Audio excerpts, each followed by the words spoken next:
What's up? Welcome to Skate Date. Boop, boop. It's your favorite podcast with your favorite couple. Yeah. I'm Shove. I'm Rebel. Together we are Shovel. Can you dig it? I can. Can you dig it? That's the question. Welcome back, y'all. It's another Wednesday or whatever day this finally got edited. Hello. Yeah, sorry. I've been on Struggle Bus, which is why we're talking about what we're talking about today. What are we talking about today? We're going to talk about seasonal depression, and then we're also going to talk about skate anxiety. So buckle on in because it's going to be a wild ride. That's fun. Yeah. I don't look like trash today. Yeah, you look amazing. Yeah, I usually look like trash, but that's because like today, I had a photo shoot early in the morning, and so I had some leftover makeup, and then I just like went a little crazy right before recording this because I figured why not. Yeah, what I am realizing though is that the light is way too bright, and I need to turn down the brightness. So give me 1 second. Look at that! You can tell I'm black now. Look at that. We don't look like ghosts. Amazing.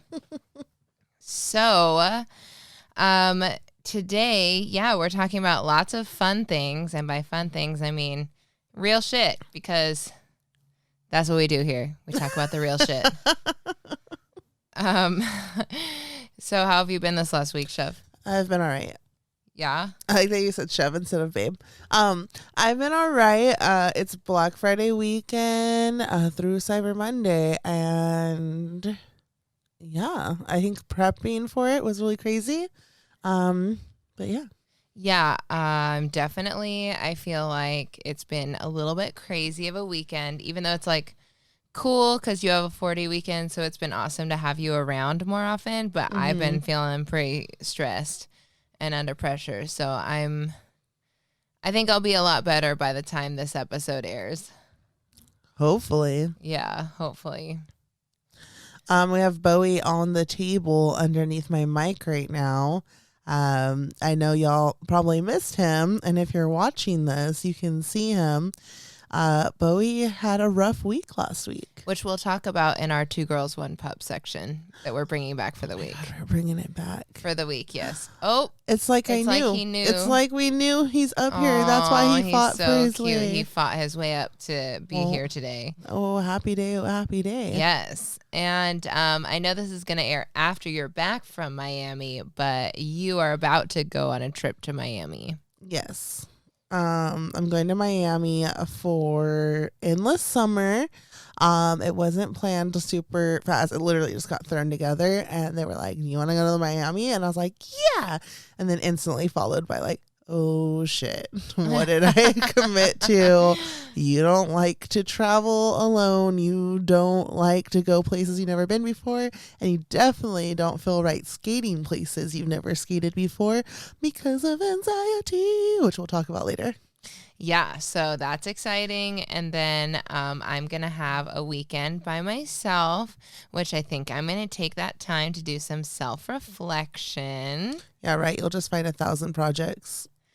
And 1,000 projects. Hey, we all have coping mechanisms, right? Yeah, that's mine for sure.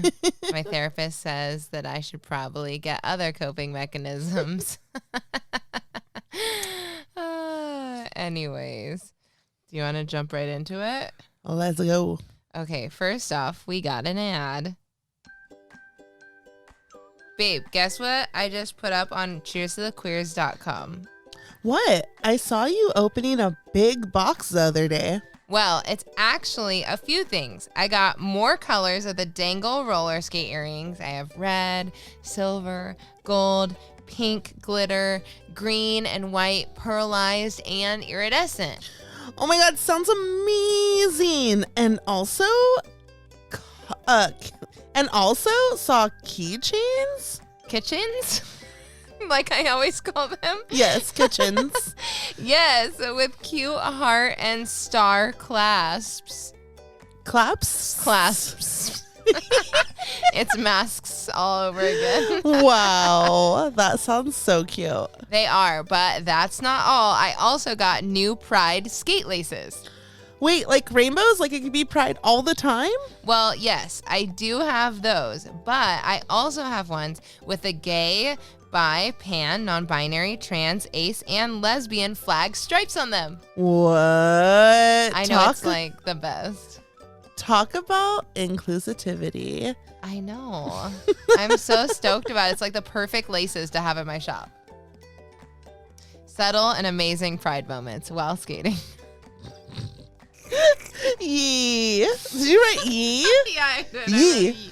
Yee. Yee. Sometimes you say that. Yee. Yee. Get them now. Yee. At cheerstothequeers.com. Yee. It's like my version of bet, but it's yee. I also like to yeet. Yeet. I like to go yeet as I yeet. Yeet. Yeah. So anyways, yeet. So if you're queer, or if you're not queer and you have some queer friends, head on over to cheerstothequeers.com .com for some queer ass laces. Yep. And they're here. They're up now. All right. So you want to head on over to the real world? Let's go.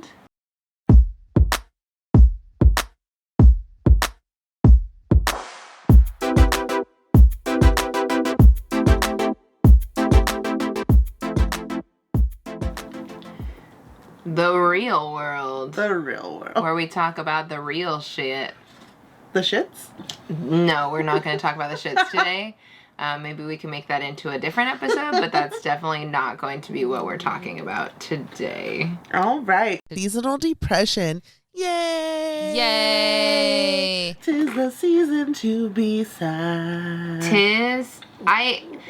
I mean, like, so I think it's funny that there's, like, seasonal depression, because, like, I feel like I'm depressed all the time.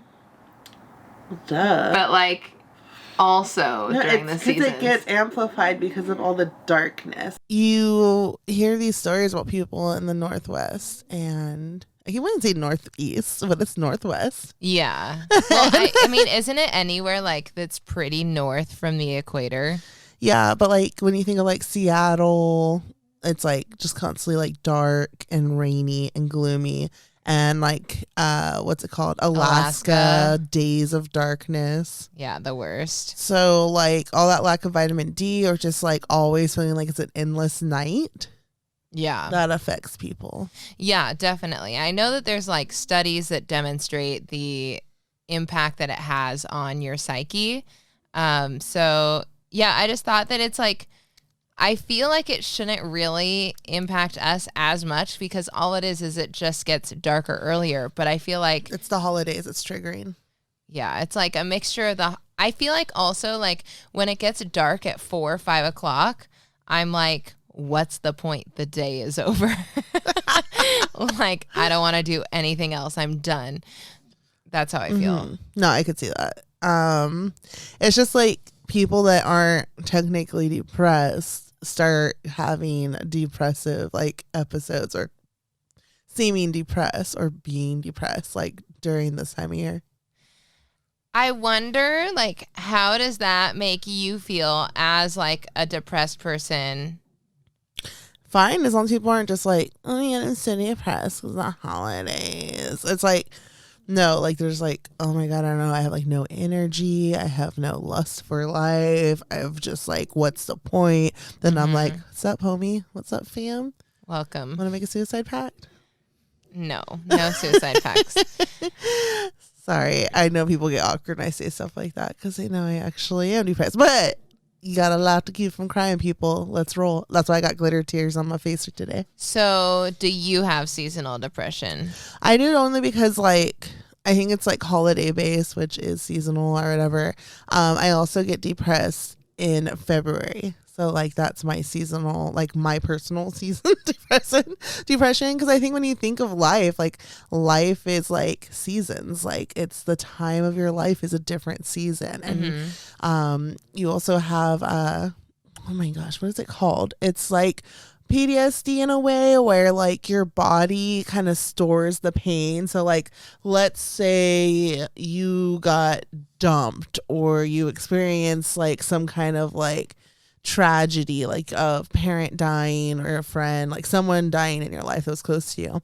So exactly a year later, it's like all of a sudden you might start feeling like off and weird and like not making the best choices and like not able to concentrate and like crying for no reason, and you're not really thinking about why, and then you look at the date and you're like, oh shit.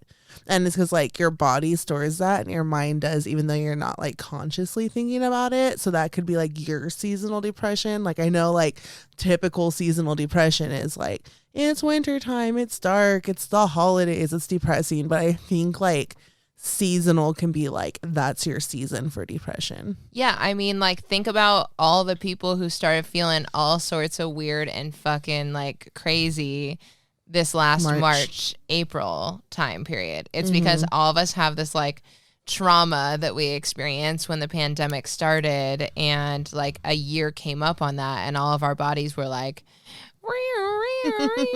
like, what's going on? No, definitely. It's there. And then it's almost weird because it's like, does every year, because your seasonal depression, make the next year worse because of the way you acted and what you went through? Like it's compounding upon itself.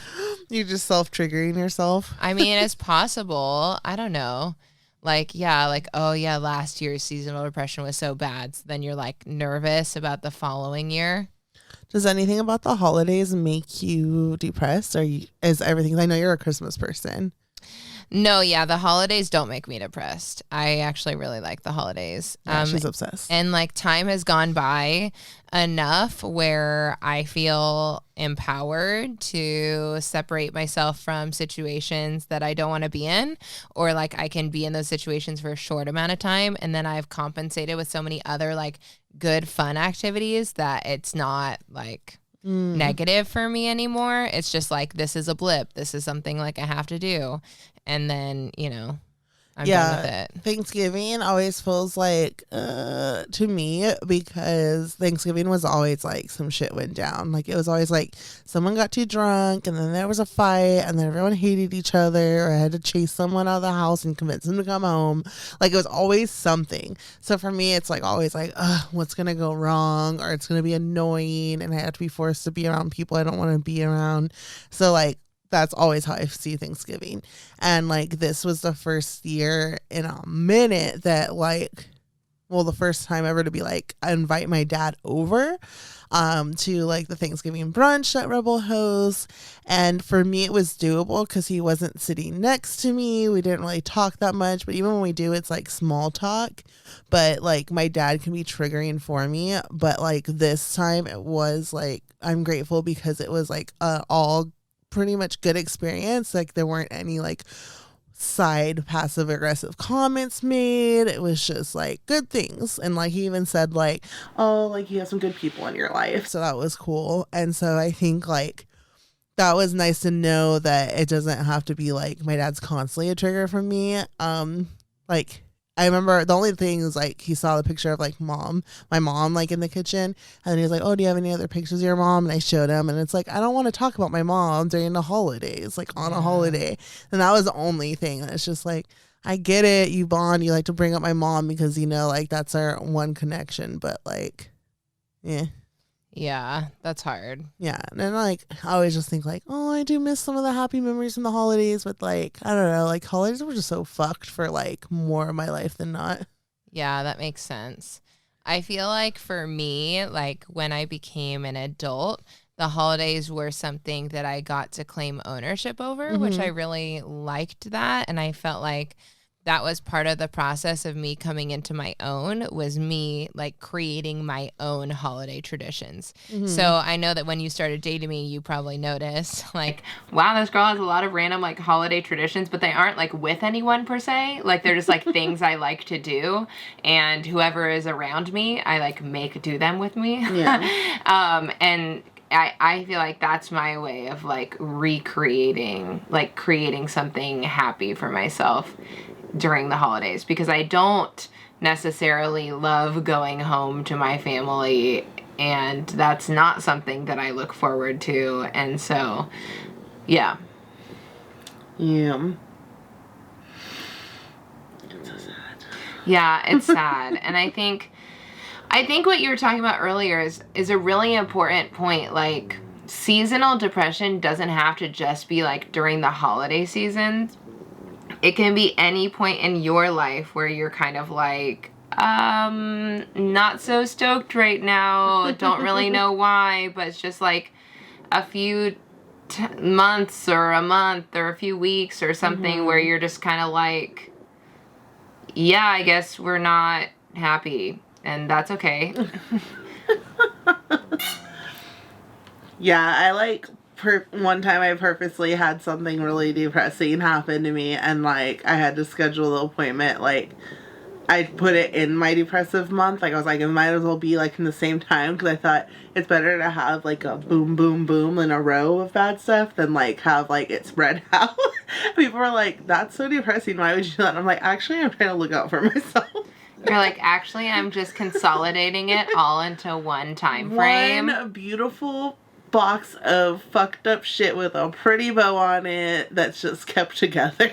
Yeah. So seasonal depression, I think, is very real. I also think that there are just times when life doesn't work out for you, and you know, that's okay. And that's the way life works sometimes. That's how I feel. I definitely had like a seasonal depression when I fucking broke my leg. Yeah, well, but I think that's different too than what we're talking about. That's not seasonal depression. Yeah, that's not like every year. That's just like that's injured and I got depressed. Yeah, that's true. Yeah, I don't know if there's a specific seasonal. I feel like for me, there's no predicting my depression. I don't know. Have you noticed any pattern for me? No. They're like pretty like something direct that like gets like of course you should act that way, then you get depressed. Like you're not like I'm depressed for no reason. If you might think so, but it's usually like pretty like that makes sense. Yeah, it makes sense. Burnout makes you depressed. Yeah, usually. I guess. You know what I mean? Like yeah. I feel like there's no reason, but I guess you seeing it from the outside, that makes sense that you would notice that like there is a reason. Yeah, you don't just like wake up one day and it's like, you know what I mean? Yeah, I mean, I do feel like that is it, but it does make sense that it's probably just like me being depressed because I burned myself out and not because there's actually like just no reason. Yeah, or you get like overwhelmed, like and then like a lot of times it's like, and then you're good. Yeah. And then you have like some lingering like depression, but it's like you're pretty like good at coping or like climbing out of it. Yeah. You don't wallow. Yeah, because I hate the feeling of being depressed. And I think also I like, because of the way my mom was and like how much she struggled with depression, struggles with depression, like it overwhelms me. Yeah. When I start feeling that, because I see like just how bad it gets for her, and I get scared that that's going to be me. So like it's like all of my everything inside of me goes into like high alert mode as soon as I start like going down that tunnel, and I'm like, must solve, must stop immediately. I don't know. That's how I feel anyways. Yeah, I get that. Yeah. I think like as long as I didn't become an alcoholic, I wouldn't be as bad as my mom, and it definitely like blew her.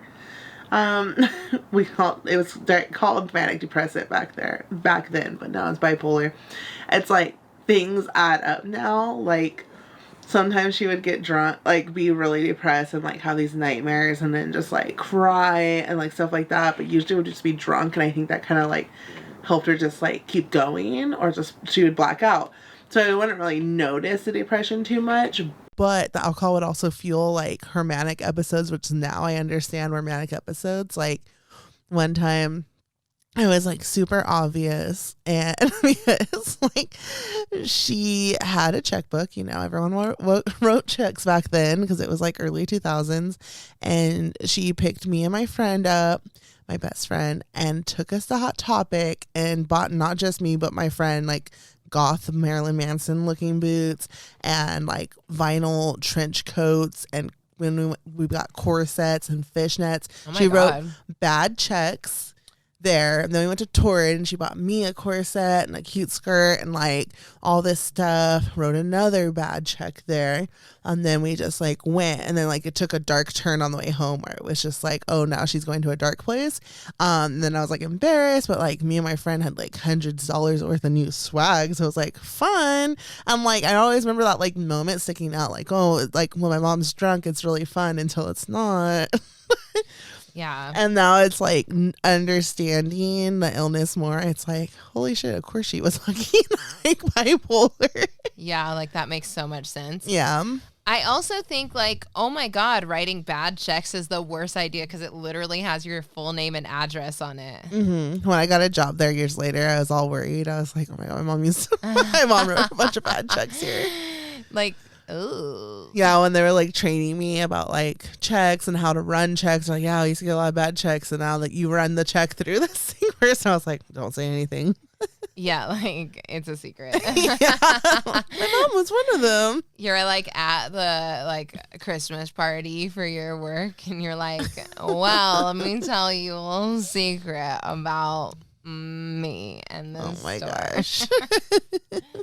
Stupid. It's like two truths and a lie. Oh my God. Okay, anyways. How do you deal with seasonal depression? How do I deal with seasonal depression? How do the people? How should the people? Dr. Rebel. Dr. Rebel. I think that you should try and get your thoughts out of your head somehow. So like whether that is whatever method that you prefer, I think that that's how you should try and get your thoughts out of your head. You know, like my therapist has me record videos talking like to the camera because I'm a verbal processor. And so when I feel super depressed and super just like overwhelmed or anything, she tells me to just like go and record it and then delete it afterwards. But like it helps me get it out of my head, and that makes me feel a little bit better. But I think that that method doesn't work for everyone. Some people like writing works, some people doing like artworks, some people like calling someone and bitching, like that works. And I think some people like whatever coping mechanism you have. And if you don't have a coping mechanism, find one, because literally if you don't have a coping mechanism. I feel like coping mechanisms always had a bad connotation until I started therapy, and I was like, what do you mean that's okay? And like things that you think are like really bad coping mechanisms, like unhealthy, you find out is better, because what would happen without those coping mechanisms is far worse. Like yeah, my therapist, actually this is probably gonna really, I don't know why I feel like I'm about to cry right now. I'm fine, I promise. Seasonal depression. Yeah, I don't know. But like my therapist literally told me, because I always thought the fact that I would like drive and then blast my music super, super loud and then like scream, yell all the words, like I always thought that that was kind of unhealthy, maybe like that I shouldn't be doing that. And she was like, no, that's super healthy. And yeah, I do it all the time. That's great. You should do that. And why haven't you done that in a while? And I was like, because I'm stuck at home, because I isolate myself when I'm fucking depressed. And that's what I've been doing recently, is just like staying home and like just not going anywhere. Yeah. And then she told me like there are times when like I'm going to know that I'm going to be depressed, kind of like seasonal depression. This is actually like the reason why I wanted to talk about this today, because my therapist like hounded it into me this week. But therapy giving us topics for Skate Date, thanks. But like she was saying that there are going to be times when I know that things are going to be bad, and when I know that things are going to be bad, I should preemptively start coping. So like instead of just going and like driving and like screaming loud to music, when I'm in that moment, that's more like, oh, I forgot what she calls it, but she called it crisis mode. Like just instead of just dealing when you're in crisis mode, to like start coping with how you know you're going to feel ahead of time. And that kind of blew my mind because I didn't really ever think of that. Like, why would I cope like beforehand? But she's like, if you know that things are gonna get bad during a certain month, like for example, when like shove seasonal depression gets bad in February, like it's really hard for me too. And so she was like, in February or before February, like you should know February's coming and you should start taking care of yourself first. So like you should start like, you know, screaming and listening to music before you feel, you know, sad or, you know, you're empathizing or whatever. And I was like, oh, that makes sense. And she's like, before, if you ever realize like that there's going to be a time, if you notice a pattern, or maybe your partner or your best friend or your parents, like they notice patterns in you and they, you know, say to you, you know, like, oh, during June, you tend to like struggle or whatever. Like maybe there's a way of like taking care of yourself, kind of like putting some padding around you before you enter that season. Nice. I don't know. What do you think? Go to your hardware store and get the sunlight bulbs because it's almost like daylight.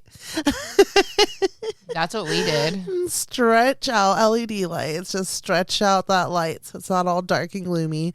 If you feel like it gets really bad, please seek help. Yeah. Call for help. Call for a friend to come over. Just don't be alone. Yeah. Reach out for help. Yeah. I think like admitting to yourself and then allowing, like, I think admitting to yourself that you're going through what you're going through is important. Because I think for a long time, like, I compared myself to other people in my life or that I had grown up with and like their experiences. And so for me, all of these different like mental illnesses, I still feel like I'm gonna cry. All of these different mental illnesses like have a person attached to them for me. So like, you know, different mental illnesses are connected to like my grandma or like my mom or like my brother. And for me, like I never felt like I had any of those things because I was different than like my mom or my brother or my grandma. And so like accepting the fact that I also struggle with those things, but that it's different and that that's okay. And that like my experience can be similar and different to theirs, I think was really important for me. Oh, she's crying. I know. I don't know why I'm crying. I like have had such an emotional week.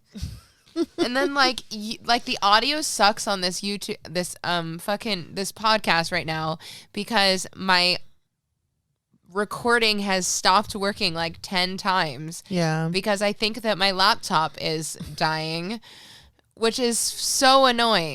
So annoying. Like just so annoying. Of all of the things to happen, like I just would like my everything to just work so I don't have to replace more things. Yeah, it's overwhelming.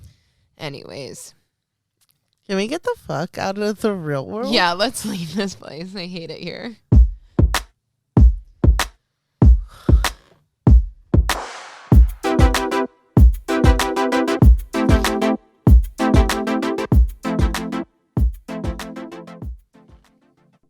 The wheel world. The wheel world, where we're talking about skating anxiety. Skating anxiety. I feel like we've talked about it before. Maybe we just touched base on it. No, we like talked about general like not wanting to skate. Remember on episode also 1? Talked about anxiety. Yeah. Anxiety. What episode are we on now?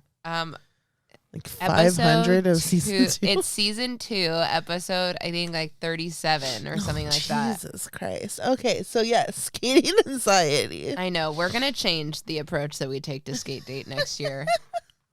But of all the roller skating podcasts that are active, we're the longest lasting and the most consistent, even though we haven't been very consistent recently. Which makes us the fools. Okay, so do you ever have skating anxiety? All the time. Oh my God, I have so much skating anxiety. Is it because you broke your leg and smashed your teeth in, or like even before that? Even before that, I have always had skating anxiety. When I was playing derby, I used to like feel sick before I went to even just regular practice. especially when scrimmaging was involved. Every time I go to the skate park, I have major skating anxiety. Every time I go to the rink, I have skating anxiety. Every time I skate with anyone who's even kind of better than me at skating, who isn't like in my very close circle, I have anxiety. You're really good at hiding it. Oh, thank you. But yeah, I do feel intense anxiety about skating. Specifically because I know this is something that we've talked about, like we should not do or feel this, but like I still feel like I should be better than I am at skating at this point. And I know that that is stupid, and that is like there's no substance behind that, and then there's no logic behind it, and I have to keep telling myself that because I know it's not real, but it still is the like little like devil that creeps into my head to say those things, you know? The devil. Yeah, the literal devil creeps into my head and says, "You suck." I don't have the whole, like, for me, it's not like bad, like I should be better where I am, because like I know I'm just like, I would have to practice more. Like I am where I am because that's where I am. Like I don't put in the work because like for me it's just like skate to skate. Like I don't want to be the best, or like there's little things I want to learn here and there. But for me, like I just like to skate and for the community. So like I don't feel like I need to be the master at something. So when people like pass me, I'm like, that's cool, whatever. For me, it's more like if I'm having an off day, especially if I get anxious and like my body's betraying me and I'm like, I literally can't skate right now. I have noodle legs. I'm overwhelmed. And then like the fear of having like someone that looks up to me on the internet or something, like seeing me while I'm skating like that, or having a like breakdown, that's what makes me nervous. It's just like, oh great, now people are gonna think I can't even skate and that like everything's a lie. That scares me, and like that gives me more anxiety than the idea of like not being as good as other people that are somewhere. I don't think that it's the idea of not being as good as people. For me, I think I miscommunicated that. What I feel is a pressure to perform. So yeah, that's what I'm talking about too. Yeah, like I get that. I feel like a pressure. I think especially because like on my YouTube, like I teach people how to skate, and I think I feel like I should be better than I am at skating in general in order to be like teaching all these people how to skate. And so I struggle with being somewhere and feeling like I should be, you know, to a certain standard and then like not hitting that standard, and that causes me to not want to go out and skate very often. Yeah. And that sucks because I don't think that that should exist. Like I think that that should be a non-issue, you know? And I don't even know per se that anyone expects me to like perform at a certain standard when I go to the skate park or when I go to the rink or anything. And I'm not nervous about like falling or messing up or any of that. I think it's just that like sometimes I literally just don't know what to do when I'm skating. And that gives me anxiety. I wish that I had exactly what I was supposed to do, but then that kind of destroys the point of like flowing and skating. I have to like warm up and get comfortable at first. So like when I'm like today, the photo shoot, like I didn't have that warm up period, and I was on the ramp with like any safety gear. So I get like really hesitant. So when the photographer was here, like I didn't really do anything, and I fell out of it because I wasn't like in that confident, like, oh, I'm just like vibing, I'm just skating right now. And then like Rebel took some pictures of me with her phone later, and I was like, wow, like I'm doing so much better, and this is like what I wanted to convey in this like photo shoot. And then now I just feel like crap because I'm like, oh, I should have given that energy to my friend / photographer, and I didn't. So I feel like, oh, I wasted her time, and then that made me feel bad because it's like a photo shoot for a skate thing, and then I feel like people are gonna see these pictures and be like, she's just a model in skates, when like I definitely know how to be in movement. And then so like that just made me spin out, like, oh no, like the same thing, like the like anxiety because like you feel like you need to perform. Yeah. But yeah, I relate to that. and just like sometimes I wonder if like the anxiety gets worse when I'm skating, or like anyone really, is because you're exercising, so your blood's already pumping faster. So if you already have slight anxiety, like I wonder if that's just heightening it more. So like, like sometimes I think about that, like That's you're really already interesting. like moving really fast, and like is that helping or is that making you more anxious? Because they're like fight or flight already activated. Yeah, for sure. But yeah, so it's like really important for me. Like I think I've talked about it before. Like when I get to my destination, sometimes it's just like do some breathing or like chill out for a second and then go in. Because sometimes, like, if I go, like, especially when I used to skate by myself at our old place, like, I would walk into not portfolios, into the library, the coffee shop, not the book place. I would skate there. And one time, like, I would try to just skate right in and then instantly almost fall and then not be able to, like, order what I wanted properly. What happens to me when I get anxious, it's, like, super embarrassing. And, like, sometimes it seems like a normal conversation, but I forget words. Or I replace words with different words, and then sometimes people will laugh because they don't really know what's going on, and then I feel stupid and then I don't want to talk anymore, so I close down because it's definitely like one of those things, and I'm just like, oh crap, like you literally can't talk right now. And it definitely feels like that thing that's getting kind of worse lately too. But so now, like, or then I started skating, and then there was a little alley, and I would stop there and like just kind of chill for a second, like listen to a whole song, and then go in. And it'd be like a way better experience than going from skating straight there, stopping, and then be like, oh god, oh god, like everyone's staring at me, I feel on edge, blah blah blah, and then going in and trying to act like a normal human and just like order a stupid fruit tart and a coffee, like giving myself a chance to like catch my breath, fully relax, so the adrenaline's not going from like street skating, and then go in like hitting restart. That would help. Yeah. I feel like for me, it's very dependent on the people that I'm around. Like it's very dependent on the people I'm around. Like if there's even one person that I'm not comfortable with, it like all the comfort goes out the door. And so I feel like when I'm around, like, for example, when I'm around Estro, like I feel totally fine, even though like they're obviously significantly better at skating than me, but I don't feel intimidated. I don't feel weird. I don't feel anything like that when I'm around them because like they're so close. And so like that comfort level is there. But like anyone else that was to be like better than me or like that I don't have a rapport with, I just feel like I kind of like just act kind of weird. Like I almost stop wanting to skate, which like I hate that. I don't want to not want to skate. Like I want to just want to skate. And even if I want to skate, it's like I get there and then I like, oh man, now I don't want to skate. And it's like, that sucks. Yeah, it does suck. I wonder if more people feel that way. Probably, right? For me, it's just like there's like a shit ton of people that are good skating. I'm just like, ugh, great, I'm just in the way now.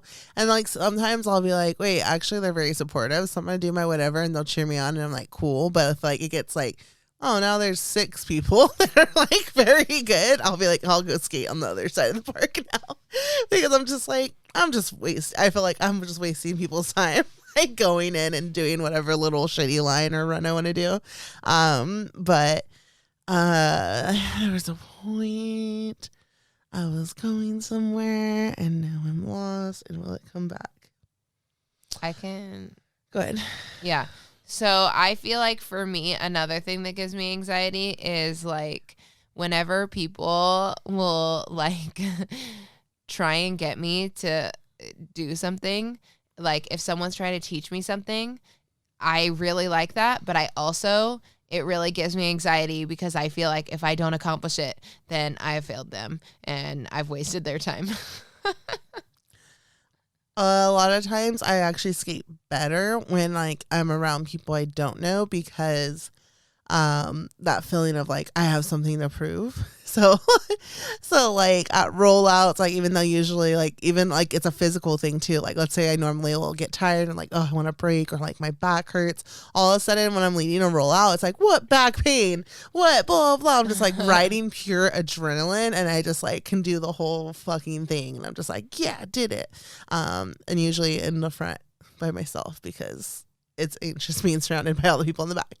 But I'm going to Miami, as I mentioned earlier, to endless summer, and I'm nervous because like I always get weird about skating like streets I've never been on. Like I don't know if I can trust, like I have to trust the neighborhood, I gotta trust the ground, I gotta know, can I skate in the street? Because I don't like sidewalks. How are the drivers out here? Am I gonna like just get like fucked with, or are they gonna treat me like a bicycle and I'll be safe? Like, what, are there a lot of potholes? Like, if I take this, is there a hill right around the corner? Is this hill even safe to bomb, or does it have random fucking holes in it? These are the things I need to know to feel safe. So I tend to like really baby skate in new places because I don't know if I can trust it, and especially if it's a night skate. And I'm going to Miami, and like on night one, like it's a night skate. And like knowing that, like I was able to look up and be like, okay, that's a park that looks smooth, but I think it's going to go into the street, and I don't know anything about that. And like I'm one of those people that has to be over prepared. So I like looked up the skate park we're going to. I looked up the park where we're starting the rollout. Like I want all this information so I can feel more secure, because I'm not big on just going to a new place without any information. And now it's like I also need to skate and just be like, this is fine. And like it makes me feel weird. Yeah, that's totally nerve-wracking. Yeah, but I'm just hoping the fact that like I'll be like, well, there's people I don't know here. Like, I'll just push through, like, just do it. Like I'm going with people I do know, and like I've traveled with one of them before, and it went well. So we'll see. It should be interesting. I think you're gonna do great. I think you'll have fun, and you're gonna do great. And yeah, you'll feel that anxiety, but like, is there something that you can do to help yourself in the moment with your anxiety? Drink. Oh my gosh. We're not recommending that. No, definitely drinking water though, because like when I get anxious and I'm dehydrated and skating, I do throw up. You've seen it. Yeah, many times. I'm like, oh God. Overwhelmed. Yeah. Give me water. So yeah, I meant drink water, not alcohol. No, but for me, like I'm not gonna lie, like if I know it's gonna be like a tough thing, I want to take like a shot real quick and just be like, whoo, for the nerves, like not like get drunk. So if you don't have a drinking problem, I recommend maybe doing that, but not all the time. And that shows bad advice, I guess, but do you, boo boo. And no, but like seriously, like the breathing really does help. I'll even do it like under my breath. Like I used to like totally hide it, but now I don't really care if people really notice and I'm like breathing slowly all of a sudden, because that's what has to bring me back to reality and try to convince myself like it's okay, you're gonna be okay, you're safe. So I'm really into like deep breathing for sure. And you like sneak away sometimes, right? Oh yeah, disappear. That's like her number one. Peer. That's like her number one tactic. Yeah, at the queer prom, I had just disappeared so many times. I was just like, I ain't having this. Like, it was just like too much a lot of the time. So I would just go out to the front where there was literally no one and just sit there. But then people started asking me questions. So then I'd go in by where the photographer was because no one was there. And then I'd go over to the dance floor where there was no one dancing because everyone was skating. And then like I just would find places like pockets where there was zero people. I love it. Yeah, and then it's like so nice. Silence is even better. Yeah. Awesome. Any other thoughts about skating anxiety? It sucks. Yeah, it sucks. All right, let's move on over to Two Girls, One Pup.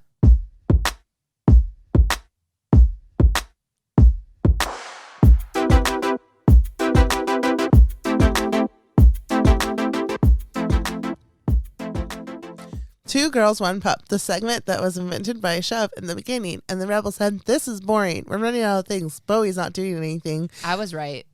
it's a pandemic, yada, yada, yada. And I was like, but Bowie, we love him and the name's so good. And she's like, you just want it to work, but it can't. And then I was like, fine. So then I was like, well, ask your skate date. And then that was great. And then people hated us and stopped writing in. So now it's back to 2 girls, 1 pup. At least for this episode. So, what's going on with Bowie this week, babe? Well, he's melted on the table with his back leg dangling into my lap. Very cute. Because he's really needy right now because he had surgery last week. He's all drugged up. Yeah. Yeah, he had surgery because he had a little mass on his eye, and they had to remove it. And then he also had to get teeth removed, and he got 8 teeth removed. Oh, poor guy. Poor guy. So, yeah. So he's on antibiotics and painkillers and Benadryl. Yeah. And he has to wear a cone. And he has to wear a cone. Yeah. So we have a softer cone of shame for him. Yeah, it was really funny when he came home.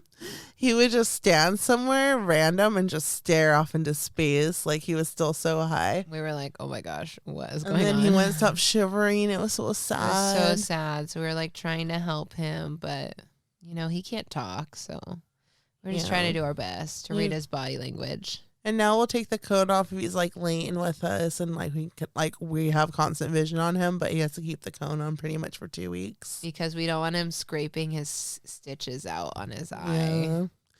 Poor little guy. Poor little guy. He's only eating wet food because his teethuses.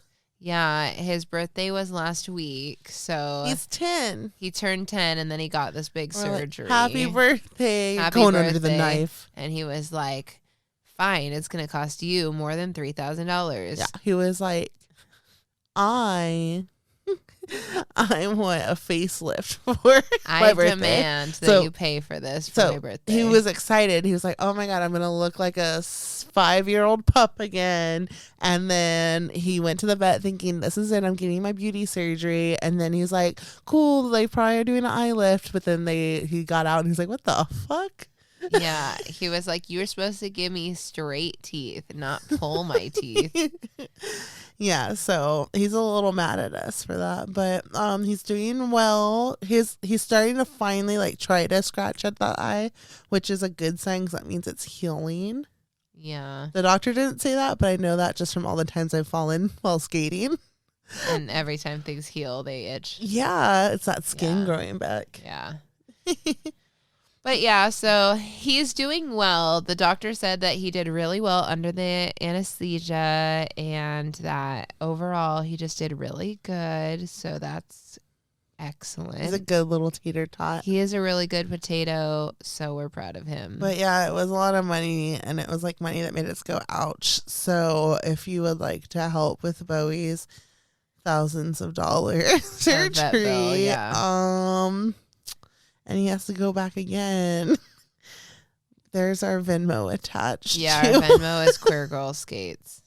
And just write Bowie in there. Yeah, just write Bowie so we know, even if it's $1, it helps. Which now you know why I'm so frustrated about my computer. Because we 100,000% cannot afford me to have to get a new laptop. And it's Christmas. Mm-hmm. Yeah. Bowie, you took our Christmas money. Bowie took our Christmas, but that's fine. Because we love you. Him.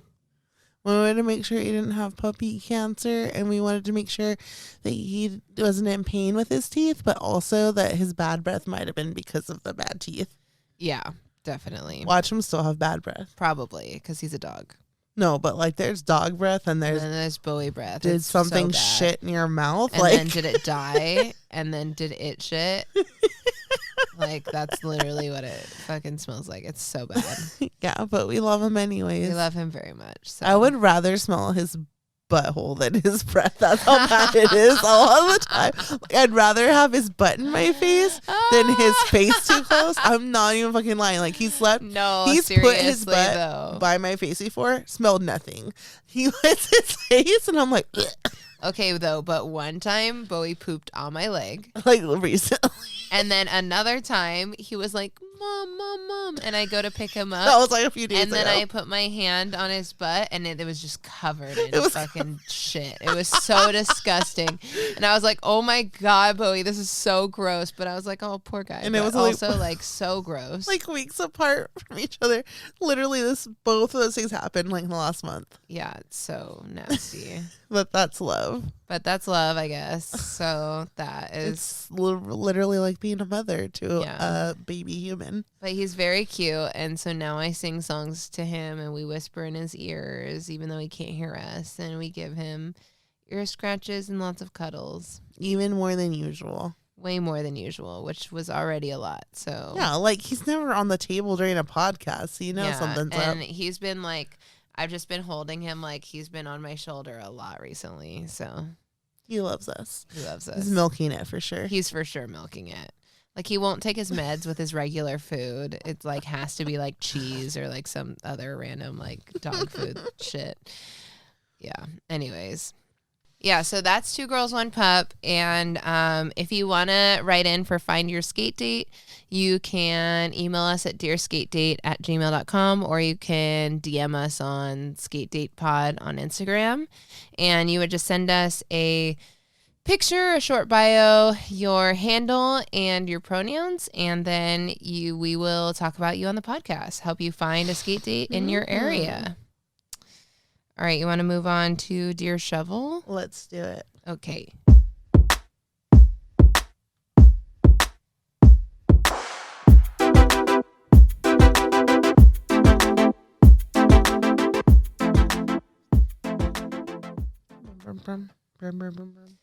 In Dear Shovel, we talk about questions that you all ask, and then we answer them. So... if you want to write in a question, you can either, again, DM us on @theskatedatepod, or you can email us at dearskatedate@gmail.com. Your question starting with Dear Shovel, and it could be about anything at all, and we will answer it. So today's question is, Dear Shovel, what are your favorite holiday traditions? What are you the most excited about doing this year? Sincerely, a lover of Skatemas. My favorite holiday already passed, and that'd be Halloween. So that's my holiday season, and it was having a Halloween party, and it was going out on Halloween, and it was watching scary movies all month. November, whatever, Thanksgiving, and Christmas time. With Rebel, it's like more fun, but my only tradition would be watching White Christmas and drinking eggnog and watching Rebel open her presents. Anything else I don't care about. Hand it over to Rebel. And what are you most excited about doing this year? Nothing. Nothing? You're not excited about anything this year? Different file. I mean... yeah, it's the same thing every year, and it's like cool. Like I like watching you happy for my presents, but it's not like I'm most excited for. And then like I really enjoy watching White Christmas, but I don't live for it. Like Christmas is cool. Like I think, and literally even just Christmas like month, like December, I think I'm just a sucker for lights, to be honest. And maybe it's because I did too much ecstasy in my early 20s and my rave days, and I'm like, ooh, shiny lights. But like I just like that there's lights everywhere, and it's cute. And I really like the smell of cinnamon, and I'm happy for Yule to come. But that's it. See, that was a good answer. But it's like I'm not like, oh my God, yay, it's finally Christmas time. You know I don't think you have to be like that in order to have something to look forward to. But like there's a lot of people out there that like are so happy that when it's like finally holiday season, they're like, oh my God, finally, yes. Like you love the decorating, you love everything. Yeah, that's true. I'm excited about everything. I am excited to decorate the house and have a tree up. I'm excited about making sugar cookies and decorating them. I'm excited. Last year was a failure of our sugar cookies. The biggest fail. What even happened? We like tried to make cookies. We didn't have the cookie cutters. Oh yeah. And then they were like way too flat. And then we tried to use like a knife Yeah, I don't know. It was a disaster. Yeah, it was a disaster. I remember that now. Good times. I am looking forward to, I want to go Christmas caroling on my skates. I like skating downtown Naples and looking at lights. I like hot drinks. Like I like drinking hot drinks in the cold and like doing Christmas activities or like holiday activities. Like I want to go ice skating and I don't like making gingerbread houses. I used to think I liked it, and that concept is fun, but I don't like it. We did it that one time. Yeah, when you were like, I feel stupid. the same way about. Okay, I feel the same way about gingerbread house decorating as I do about carving pumpkins, and that is no. It's a lot of work. It's a lot of work, and it is a waste of time. It is 100% a waste of time. So I feel those are the two. I'm sorry if you're all fans of those two activities, but I think those two activities are the biggest piles of trash that we've been told that we're supposed to enjoy, but like nobody likes doing it. And then pumpkins literally last for like 2 days. And then fucking gingerbread houses, once you make them, they don't taste good because they're stale because they've been sitting out. It's a waste of candy. You know candy. what I mean? Like it's a waste of candy. Yeah. And the candy that comes with is never even good because they know you're not going to eat it. And like the frosting does not work. Like you literally, in order to make your gingerbread house stand up without wanting to kill yourself, you have to use hot glue. Like just period. Like you just have to. You have to ruin the fact. You have to ruin your gingerbread house for eating. In order to not want to punch your gingerbread house down. I mean, we also got the really cheap ones. So I'm sure there's like a frosting that does work. Like we probably just like suck at it. It does not matter. The $10 one from Trader Joe's should work. Like people aren't glue gutting their gingerbread houses. Yeah, well, people also probably have more time in their life to just like sit there and like blow on frosting to make it harden. How do you even make it harden? I don't know. There's no instructions. By blowing it, that's how like you get it hard. Holding. You just said. But like you have to hold it together for so long. Like I was successful. We were both successful eventually in like putting our gingerbread house together. But like, it's not worth it. And there's never enough of any like one ingredient to make a consistent pattern like across the house. Whoa, you are still going on about it. It's really fucked up. Anyways, wow. So that's my least favorite. You would like to sign Rebel Rousers petition to cancel gingerbread houses. But don't cancel like when you go to what those like Christmas pop-up things where you like can go into a room and then it's a life-size gingerbread house. Don't cancel those because those are excellent. I love those. Existing, decorated, already gingerbread houses. So cute. That are life-size, okay. Build your own gingerbread house? Canceled. No, cancel it. Hate that activity. Also think that it would be fun this year. This is what I'm looking forward to doing Christmas crafts. Oh God, no. Kill me now. I'm looking forward to it. So I'd like to make large life-size lollipops and put them in our yard this year. That is my goal. Do you think she'll do it? Probably not. I might. I might do it. Usually, okay, every year I usually make gifts for everyone. Last year usually I made a fail. Usually it's either a fail or way too much. Way too much of it.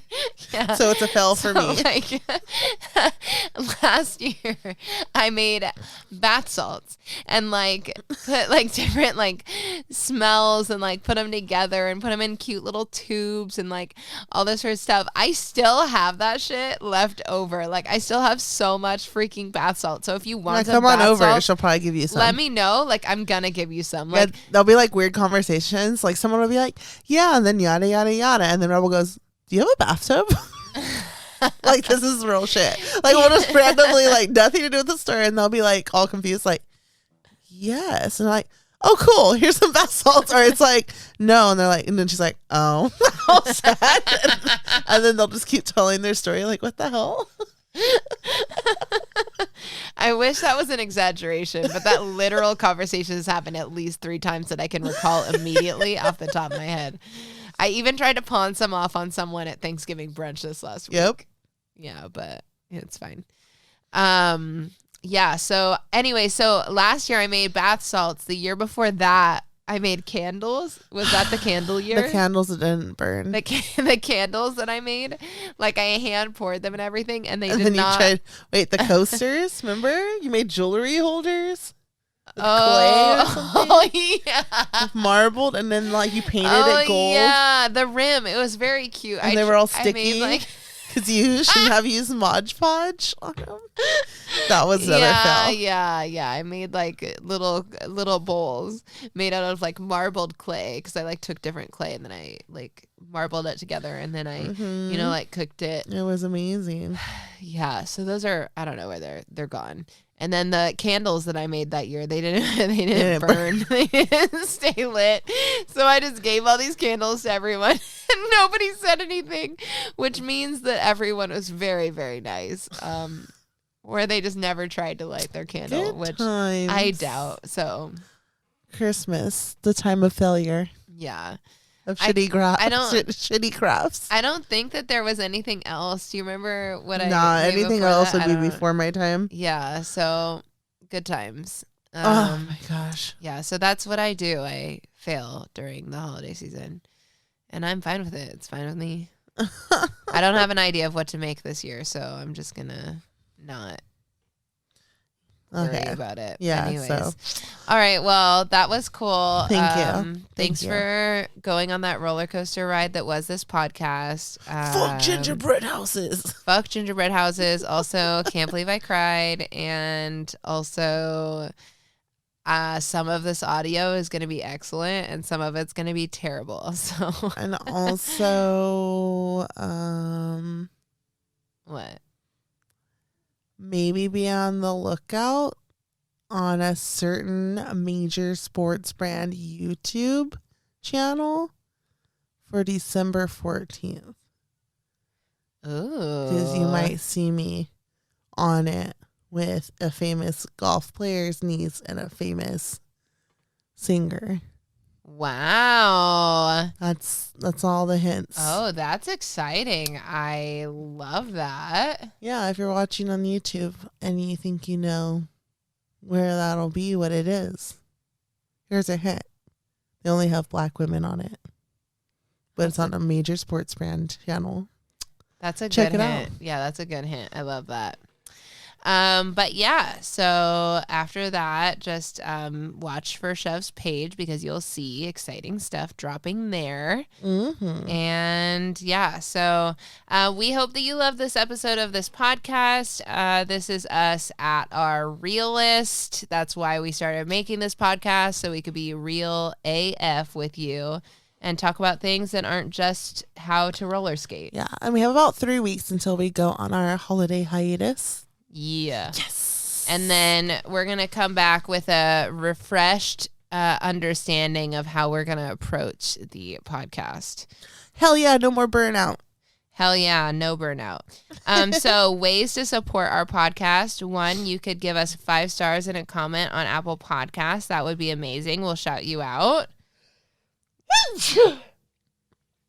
The next way is that you could subscribe to our YouTube. Like, comment, and subscribe. The third way is to shop at cheerstothequeers.com or Fat Femme Fatale Shop, which is my shop and Shove Shop. And by doing that, you're supporting us, which also supports this podcast. And share our podcast with your friends. They'll hate you for it. Because they'll either be addicted or they'll be like, what is this nonsense? Thank you so much for listening and or watching. We love you so much. We hope you have a wonderful week, and we will see you next Wednesday/Thursday-ish. Yeah.